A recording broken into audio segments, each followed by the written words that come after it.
This episode is sponsored by Free Market Kids.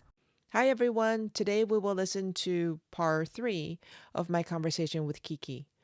And when you look at the statistics for here in the United States, and I bet they're worse now because I haven't looked in these statistics at like 6 or 7 years, but women in relationships live longer than women who are single. Even that, if you're thinking of getting divorced at 60, like don't. I mean, obviously, if you're endangered, get divorced, but understand the consequences. Women, I think 80% of women in the United States over the age of 70 are at or near the poverty line. And so women didn't sit around the playground talking about retirement schemes and investment schemes and investing in secondary businesses. But the women today that are 70 and 80, but their husbands did. But if they're no longer with that husband, the men have the money, the women don't. A lot of women that divorce, they'll get a child support for the child and a small custody until the child is 21. Yes, it could always be easier to keep our head in the sand. And it's very easy to be a Luddite and say, I don't want to learn the tech. I don't want to learn something new. I can even think of my own mother when she was, like an administrative assistant, like an executive secretary. And she was like, she called me, I don't know when, in the 90s or something like that. And she was like, oh no, they're getting word processors. And I'm never going to make, my mother could type like 135 words a minute, like this, like, like turning the page, never looking at the keys, no mistakes. And she was like, I can't learn a word processor. I'm going to be unemployed. And I said, Mom, just think of it this way. You'll never use white out again. It's self-correcting. You'll never run out of ink and ribbon or whatever, and you'll never use white out again. And my mother, she had to get over that initial fear and that kind of stretching into new area, and she dominated it. And then eventually she was on a computer, and she was the first person I ever knew who bought something on eBay. I mean, if you went to eBay, she's probably like the first one that signed up for an account. She was just like buying everything that was like her favorite thing from the 60s, the 70s, the 80s. Like, she was so, people can adapt. And I remember when she didn't want a computer, she could use the one at the library. And then she wanted an iPad or a tablet. So we got her that.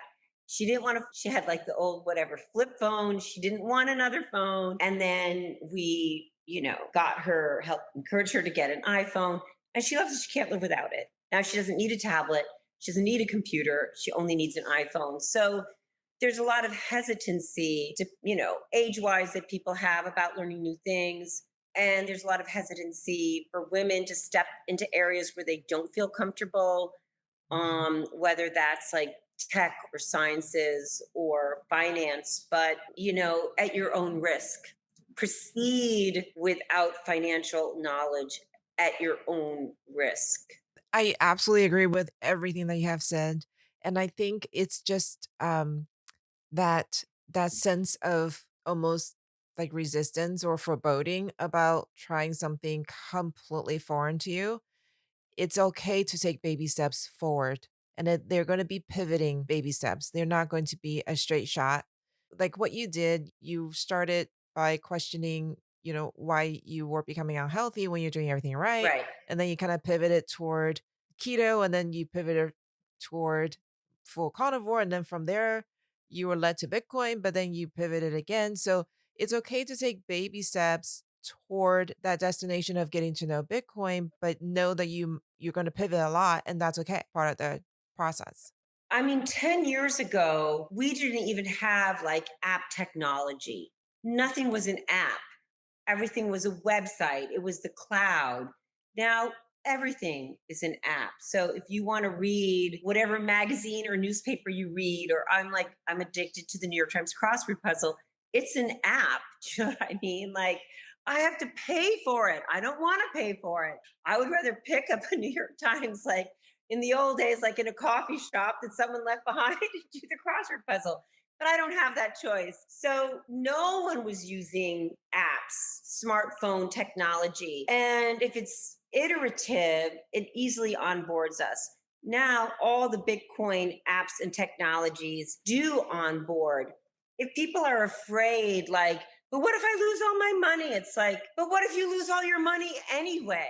When I think about, we look at this, what we call the cancel culture, but I heard someone say recently, like, they called it like depersoning someone. Like, you literally take away their person when you cancel them. You don't care who they are as a person. Word has gone out that they said this phrase and now they're totally depersoned.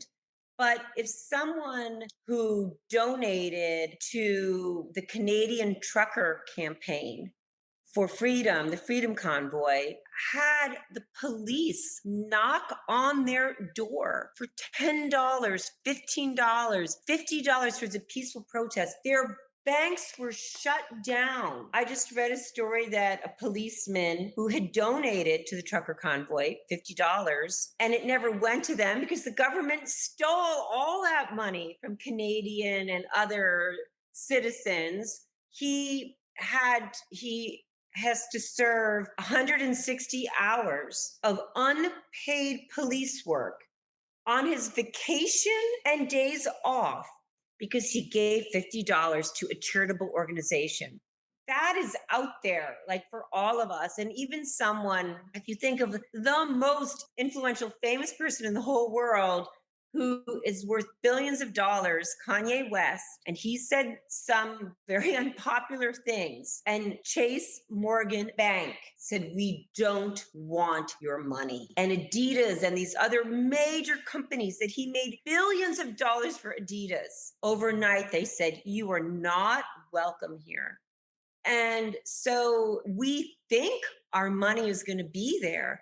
But for that policeman in Canada or those, families in Canada that gave money to the trucker convoy, well, they don't have those guarantees.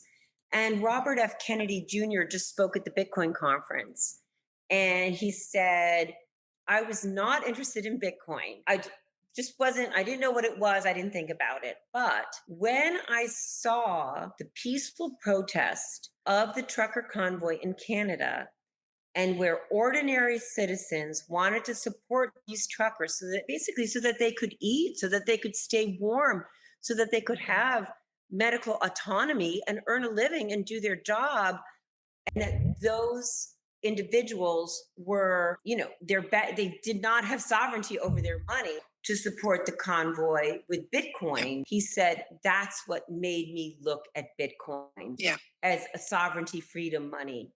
Yeah. So we think we're safe, think our money's safe, but Thank you for joining us today. We will continue this conversation tomorrow. Be sure to come back and hear the rest. See you next time.